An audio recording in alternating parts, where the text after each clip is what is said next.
Et ce livre m'a libérée de quelque chose, c'est-à-dire que toute ma vie, pour certains qui le savent, c'est que mes collègues ne m'ont jamais reconnue. Et un jour, je fais une recherche sur Kern et je vois Midol Morin. Je dis, ah, j'adore Edgar Morin, je l'admire énormément, mais on n'a rien fait ensemble, je ne l'ai jamais rencontré.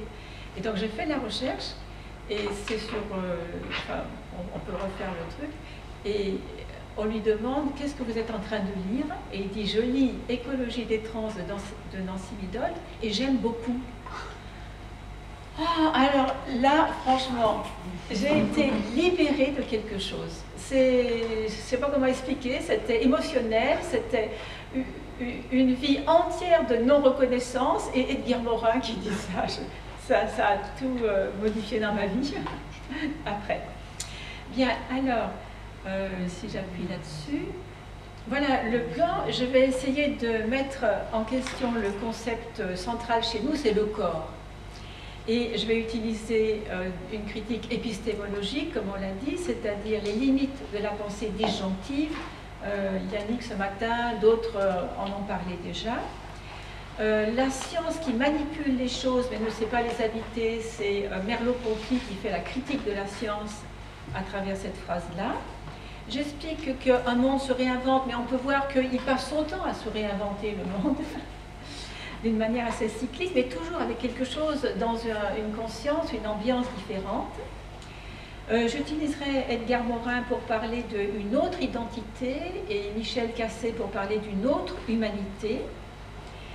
L'idée maintenant, c'est de concevoir les techniques du corps plutôt comme des pratiques de conscience, et c'est ce livre-là que j'ai co-dirigé avec Marceau Chenot qui approfondit cette idée. Et je pensais que dans le milieu des STAPS, et bien dans tous les milieux de l'enseignement, des arts, etc., c'est tellement important de faire éprouver des expériences holistiques. C'est un peu ce que Alain avait expliqué quand des champs se mélangent et s'impliquent, synchroniser des mondes intérieurs et extérieurs. Là encore, lorsque Yannick a parlé, j'étais bien branchée. Et puis, bon, je ne sais pas si j'aurai le temps de la suite. Alors, mettre en question le corps central des pratiques, eh bien, ça c'est la couverture du livre que Stéphane Breton a produit après une exposition au Quai Branly, musée anthropologique. Qu'est-ce qu'un corps? Et déjà, à cette époque, il mettait en rapport la question d'un corps, c'est pas quelque chose qui est universel. Alors, c'est d'autant moins universel. Regardez, c'est un visage maori, et là, il prend une identité. Il prend une identité parce que sur sa peau, il est expliqué son identité, sa lignée, ses ancêtres, comment ils sont venus sur l'île, comment ils ont fait cela. Tout est répertorié. Et là, il devient quelqu'un. Et là, j'ai pris une photo des Kanaks parce que, rappelez-vous, alors je suis dans les limites de la pensée disjonctive, rappelez-vous l'histoire de Lynn Hart, cet anthropologue qui a fait un terrain avec les Kanaks, et puis 10 ans ou 15 ans après il revient, il retrouve Bozoé qui est son informateur, il est tout content, il est vivant, bon.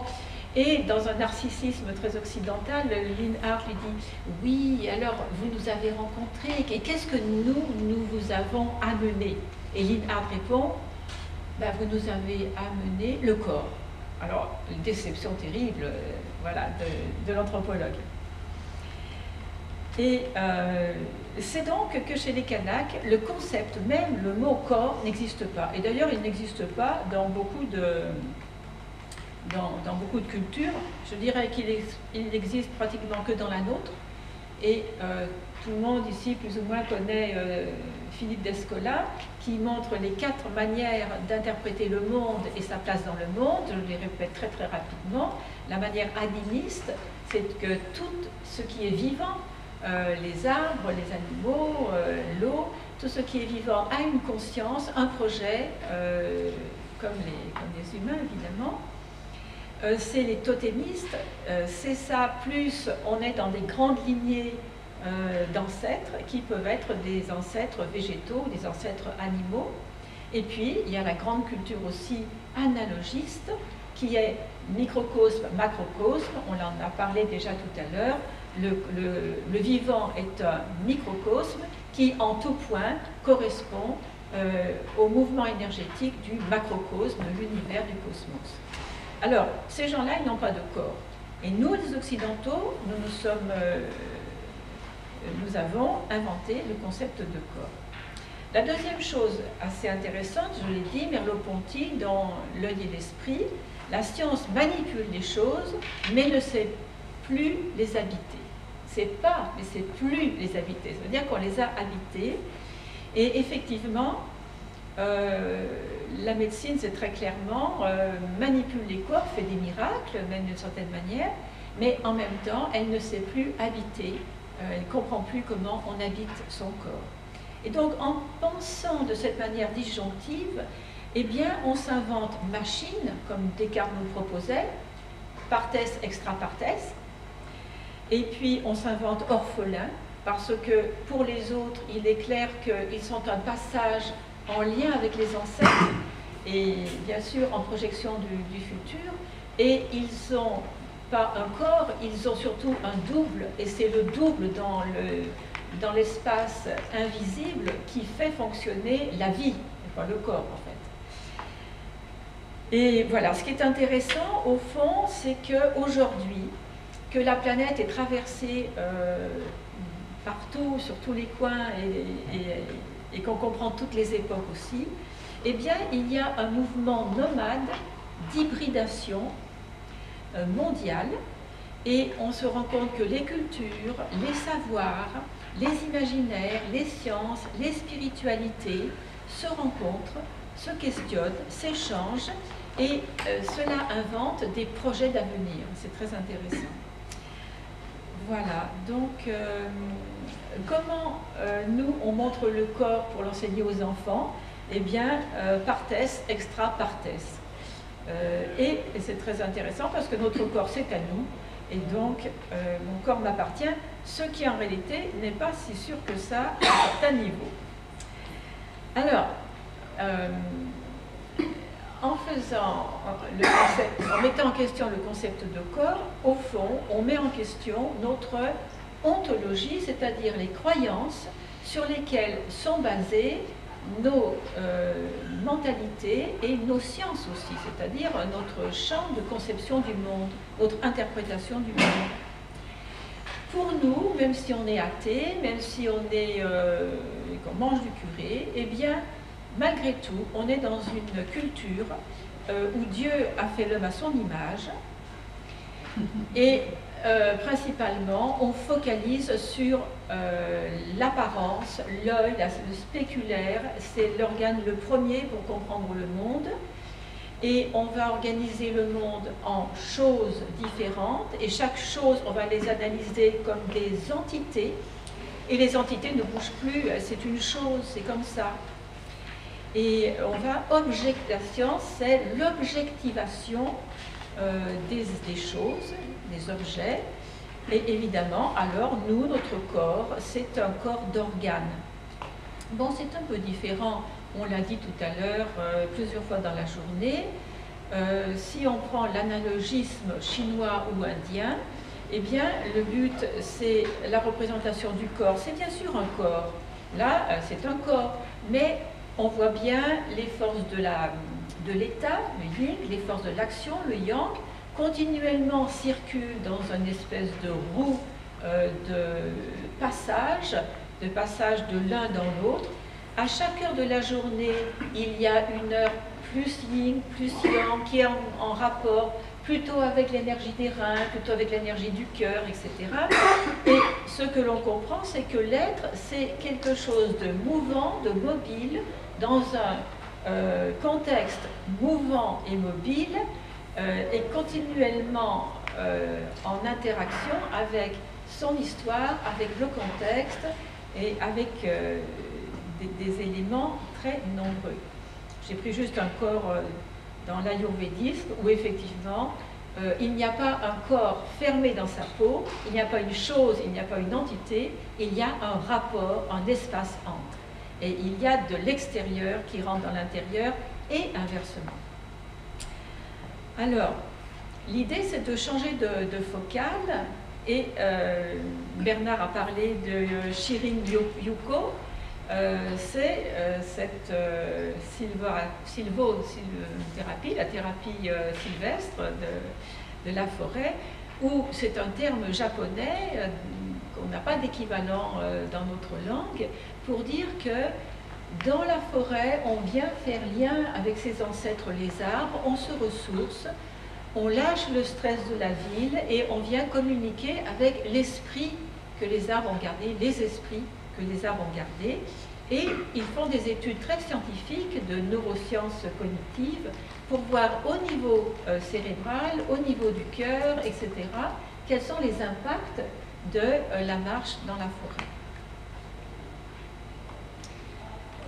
Alors, appartenir à l'univers, au fond, Descola dit nous appartenons à l'univers dont nous ne pouvons pas nous dissocier.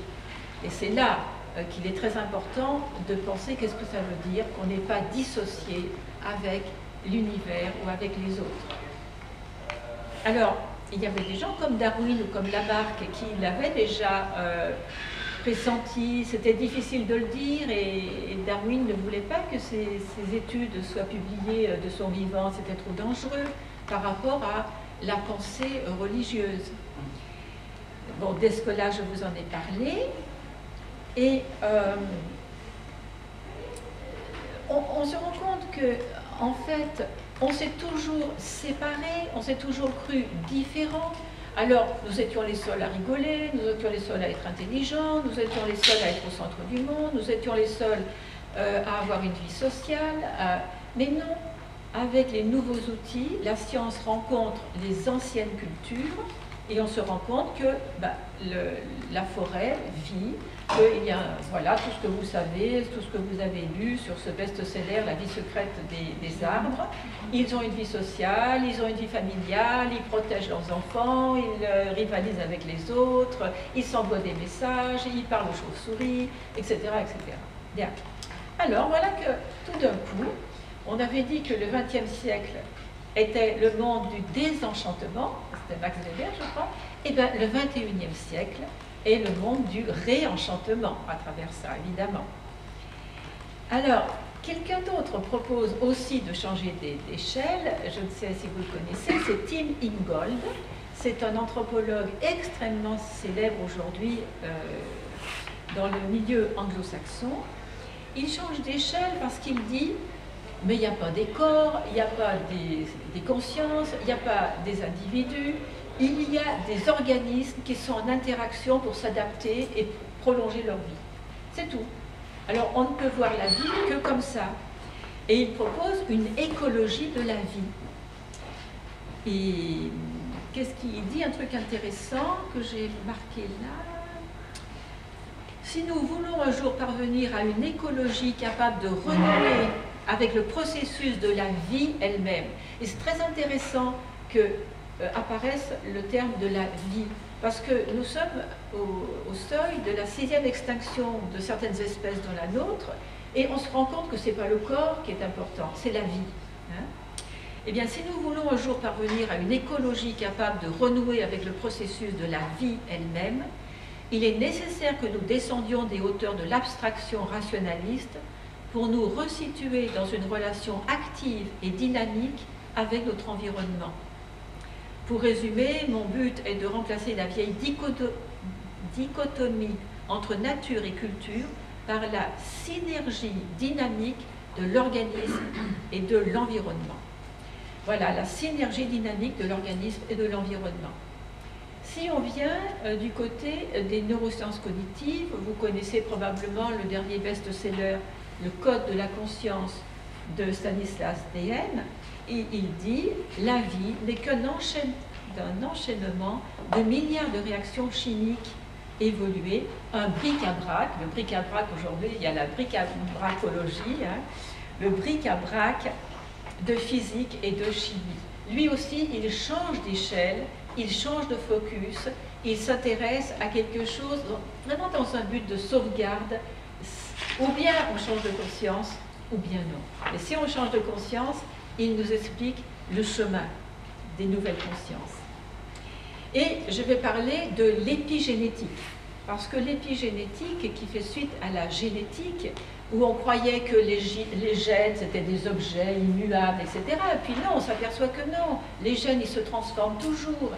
Et ils inventent l'épigénétique. Et alors on se rend compte que selon ce que l'on mange, selon ce que l'on respire, selon ce que l'on fait comme activité physique, la gestion du stress, nous sommes des sociétés tellement stressées lorsque nous travaillons, et même lorsque nous ne travaillons pas, que le stress est vraiment un dispositif morbide, terrible. Et puis, la gestion des émotions. Eh bien, on s'aperçoit que cette manière dont on est en rapport avec notre environnement vient impacter, avoir une influence sur les gènes, transforme les gènes, transforme l'expression des gènes. Donc on a plus ou moins beaucoup de maladies auto-immunes, des cancers, etc., qui bougent les gènes. Mais le plus important et le plus grave, il me semble, aujourd'hui, c'est que nous transmettons la transformation de nos gènes. De telle sorte que, aujourd'hui, j'en parlais au repas, nous en parlions au repas, une équipe, je ne sais pas, suédoise, fait l'analyse de la première selle du nourrisson. Il n'a pas encore mangé, il sort de l'utérus. Sa première selle est pleine de pesticides. Et on se rend compte que les pesticides qu'il a dans son corps vont influencer la manière dont il ne va pas bien dormir. C'est-à-dire qu'il est déjà dans une instabilité neurologique. Et si c'était que ça, mes amis au repas ont parlé de du genre féminin, du féminin qui impacte toute la vie des nouveaux nourrissons, etc. Donc, ce dont on se rend compte, mais il faut encore faire le lien, c'est qu'on est complètement... on rentre l'environnement, et aussi nous, là, ensemble, on a écouté depuis ce matin des informations. Nos cerveaux ont capté des énergies, ont capté des ondes. Si nous sommes bien d'accord, ça signifie que nous avons fait une espèce de mélodie d'ondes, que nous sommes synchrones. Si nous sommes violemment pas d'accord en disant grand n'importe quoi, eh bien ça se lit dans nos façons d'émettre des ondes cérébrales qui vont être asynchrones. Comme on a parlé de la cohérence cardiaque, on parle de la cohérence entre nous. Continuellement, entre nous, on s'inter-influence. Et puis regardez, on respire, moi je respire des trucs que Nathalie a déjà respirés, donc je suis en contact avec son intérieur, et puis l'air que nous respirons ensemble, il vient du Groenland, il est passé par l'Indonésie, etc. Et donc il a capté des informations, et on sait aujourd'hui que nous sommes entièrement liés aux informations qui circulent dans les particules élémentaires. Donc c'est vrai qu'il y a des niveaux de conscience, ces niveaux de conscience, cliniquement on s'en rend compte, mais scientifiquement, point d'interrogation, c'est tout ça à étudier. Bon, j'enchaîne. J'ai encore jusqu'à 10 passés.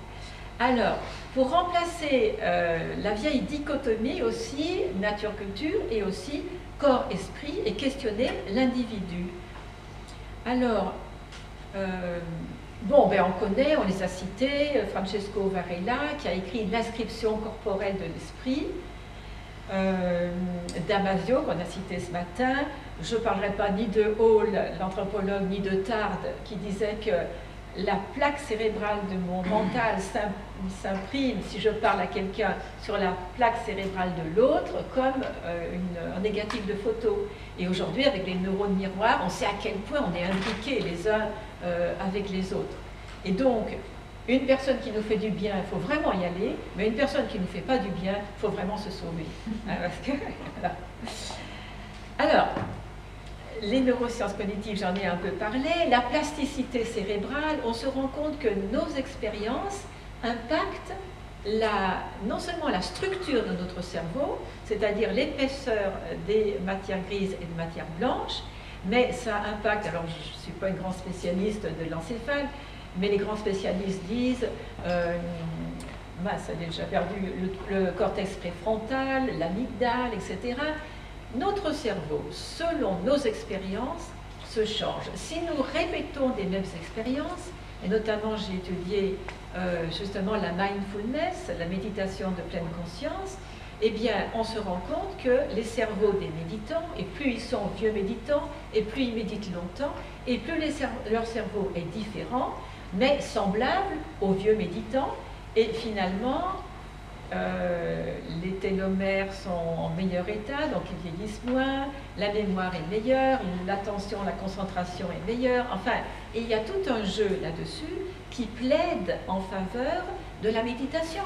Et c'est quoi la méditation? C'est se poser, c'est lâcher, et peut-être que vous en faites tous, et que si on a le temps, je vous en proposerai 5 ou 10 minutes.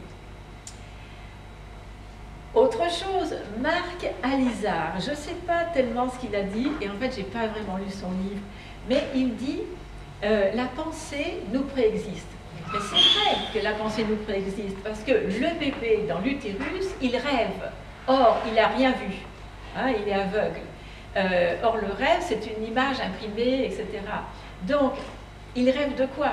Il rêve de quelque chose qu'il a reçu. Hein. Et si on regarde la vie depuis des milliards d'années, c'est quoi? C'est, je ne sais pas quoi, mais c'est des algorithmes.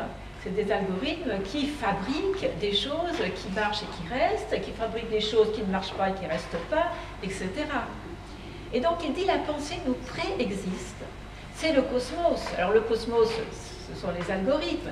C'est le cosmos qui pense en nous. Malheur de nous, on ne pense pas. Et c'est tellement vrai que d'un autre côté, la biologie du biotope intestinal nous montre que, en fait, mais c'est nos levures, nos bactéries, nos microbes, nos machins, etc., dans le ventre, qui fabriquent des autistes ou pas, selon qu'on a tel biotope, voilà. Donc, si vous êtes un peu dépressif et vous vous demandez qu'est-ce que vous allez faire demain, que la vie ne vaut pas le coup, mangez des prébiotiques, mangez des probiotiques et allez vous promener dans la forêt. Et tout d'un coup, oh, mais merci la vie qui vit en moi et qui véritablement, j'ai rien à faire et elle me fait vivre. Et c'est une joie fondamentale de savoir que depuis tant de millions d'années, on est à la chaîne et qu'on va transmettre, moi je suis grand-mère depuis 3 jours, donc on va transmettre des trucs, oui, enfin, il faut que j'aille marcher dans la forêt aussi. Et alors, véritablement, la grande question, ben oui, c'est comment on pense, on ne sait pas, comment on vit, on ne sait pas, qui est la vie qui nous fabrique, qui mobilise, qui nous fait vivre. Et si vous avez vu le documentaire Demain tous crétins, c'est pas marqué, je vous le dis. Demain tous crétins, c'est un documentaire extrêmement intéressant qui montre que avec ce qu'on respire, avec ce que l'on mange, on mange de moins en moins de iode et on mange de plus en plus de perturbateurs endocriniens, etc. Et à ce moment-là, eh bien, on a un système hormonal déficitaire et de génération en génération depuis 60 ans, on est de moins en moins intelligent. Je m'en fous, j'en ai 70. Je suis bête. Alors, bon. Là, vous avez reconnu le deuxième cerveau. Un monde qui se réinvente, eh bien, c'est entre l'organique et l'inorganique. Il y a 2 matières qui jouent un rôle majeur, c'est le carbone et le silicium. Or, on vient de découvrir que le silicium, qui est aussi commun dans le monde que l'oxygène, eh bien, c'est celui qui fabrique les systèmes informationnels et les systèmes informatiques. Alors, je vous passe Deleuze, mais qui était un génie, et qui en 86 en parlait déjà. Et comme je veux aller assez vite parce que je ne voudrais pas dépasser mon temps, juste cette phrase extraordinaire, il dit les forces dans l'homme les forces dans l'homme intérieur entrent en rapport avec les forces du dehors, et il parle de l'inorganique et de l'informatique. Et j'ai adoré parce que ça me fait penser que les animistes sont des gens très intelligents. l'être humain est construit par des codes qui peuvent capturer des fragments d'autres codes. C'est comme ça qu'on peut comprendre son chat, si on capture des fragments d'autres codes. C'est comme ça qu'on a 3% de codes de Néandertal et on n'a pas les mêmes 3%. C'est comme ça qu'on est des capteurs de singularité, de choses qui n'ont pas d'âge tellement elles sont vieilles et que nous recevons et que nous transmettons, et c'est assez fascinant. Et il dit, il s'agit pour le vivant de l'avènement d'une nouvelle forme. Il y aurait d'autres choses à dire, mais je n'ai pas le temps. Autre identité et autre humanité, eh bien ça, Michel Cassé, astrophysicien, et Edgar Morin écrivent « Enfant du ciel entre vide, lumière, matière ». Là, on est dans la physique quantique et dans l'astrophysique. Edgar Morin dit « L'identité humaine doit changer et l'identité humaine doit revenir à sa nature animale et biologique et à sa nature physique et cosmique. » Animal, c'est véritablement ce qu'on fait en méditation. On chante le cerveau de quoi j'ai l'air, est-ce qu'on a le droit, il faut ça, il faut pas ça, c'est la morale, c'est bien, 1, 2 yeux, 3 yeux, la rationalité. Ce cerveau gauche, on le chante. On reste sur le cerveau droit et on essaye de ne pas penser, ce qui est quasiment impossible, sauf que miracle, au bout d'un moment, si on respire, on arrive à un état de conscience étonnant qui donne l'impression qu'on flotte, c'est peut-être même le flot, un des flots, et là on est relié, et on relie l'intérieur et l'extérieur, et là on est dans la nature animale, complètement. Parce que on est totalement présent à l'environnement. Bon, mon chat, il est dans le plaisir, mais il y a un bruit, en une fraction de seconde bien avant moi, il a déjà réagi. Voilà. Et bien, plaisir et adaptation, c'est notre avenir, j'espère. Cosmos, on est des particules élémentaires, des poussières d'étoiles, j'insiste pas. Michel Cassé dit qu'il faut arrêter l'humanisme planétaire, le système solaire, l'homme, possesseur de la nature, etc. Humanisme stellaire, c'est une dimension cosmique, et là, on comprend qu'il rejoint l'inorganique, l'informatique, le silicium, tout ce qu'on ne sait pas, mais qu'on sait que ça nous révolutionne déjà aujourd'hui, mais dans 10 ans, on ne comprendra pas comment on a pensé aujourd'hui. Voilà. Eh bien, alors, un peu de pragmatique. Concevoir les techniques du corps comme des pratiques de conscience, bon, ça a toujours donné un problème, ça est un grand problème philosophique, mais comment dans nos pratiques on peut essayer de faire du lien? C'est-à-dire comment quand on reçoit un groupe, l'important c'est pas les gens, mais c'est leur relation, leur rapport, qu'est-ce qui se passe entre. Comment quand on va parler de motricité, on ne va pas demander des choses de corps, mais on va demander des rythmes, des espaces entre, des sensations de, etc. Comment on change les focus et les dynamiques, les rythmes, et on retrouve la présentation sur 1900-1940, la façon d'essayer, en mélangeant différentes cultures, et c'est ce qui nous arrive encore à nouveau, de changer les focus pour travailler sur des dynamiques, des synergies. Bon, c'est que les vérités, c'est surtout momentané. Bon, j'ai tout dit. Alors, oui, se connecter. Il y a quelque chose qui est important, c'est que Marcel Mauss a parlé de technique du corps. Et chaque fois qu'on parle de technique du corps de Marcel Mauss, on dit un fait social total. Et donc aujourd'hui, alors qu'il a été génial, hein, Marcel Mauss, je ne veux pas déconsidérer son concept, mais on pourrait poursuivre, parce qu'on est resté longtemps dans technique du corps, et j'ai eu un mal fou à dire non, on ne va pas dire technique du corps, on va dire pratique de conscience. Et j'ai échangé avec Marceau Chenot qui pendant des mois n'a pas pu comprendre, et parce que il faut faire un saut, je ne sais pas, pour passer de technique du corps à le corps c'est quoi? Ça n'existe pas, donc c'est un rapport avec, c'est un inter-être, c'est une coémergence du monde et du moi. Donc le corps ne peut pas s'arrêter là, donc ça ne peut pas être des pratiques du corps en disant que ce sont des phénomènes sociaux totaux. Donc c'est une conscience, une présence, un dasein, un être là, tout ce que les phénoménologues ont essayé de dire. Eh bien, il faut se relier pour connecter les consciences, et donc il y aurait en éducation à tout changer. Les personnes, elles n'ont pas des notes, c'est des équipes dans des environnements, dans des situations, et on va pas s'intéresser à ce que la personne, il n'y en a pas, vaut, mais à qu'est-ce que produit un collectif dans un ensemble de contextes et de situations. Voilà, donc j'aurais aimé en dire plus, mais c'est difficile. Alors je vous remercie.